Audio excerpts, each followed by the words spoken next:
రాబోయే 18 జూన్ 2024 మంగళవారం రోజు నిర్జల ఏకాదశి వచ్చింది. సంవత్సరంలో 24 ఏకాదశులు ఉంటే ఇది అత్యంత శుభప్రదమైనటువంటిది. ఎందుకు అని అంటే చిన్న కథ ద్వారా చెప్తాను, వినండి.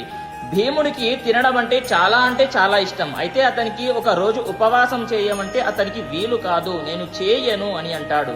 కానీ అప్పుడు ఇతనికి ఒక మార్గం చూపిస్తాడు. ఎవరు అని అంటే వేదవ్యాస మహర్షి. నువ్వు సంవత్సరంలో వచ్చేటటువంటి 24 ఏకాదశులు ఉండకు, ఒకటే ఏకాదశి చెయ్యి. అది ఏది అని అంటే జ్యేష్ఠమాస శుక్లపక్ష ఏకాదశి.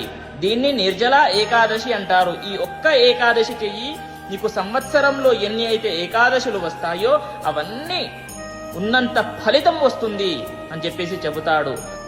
కాబట్టి ఆ రోజున మనము ఏం చేయాలి అని అంటే బ్రహ్మ ముహూర్తంలో స్నానము చేయండి. తల స్నానము చేసి ఆ రోజంతా ఉపవాసం ఉండి ఆ రోజున విష్ణు భగవంతుడి దేవాలయానికి వెళ్లి దర్శనము చేసుకుని 108 సార్లు ఓం నమో భగవతే వాసుదేవాయ అనేటటువంటి మంత్రాన్ని చదువుకోండి.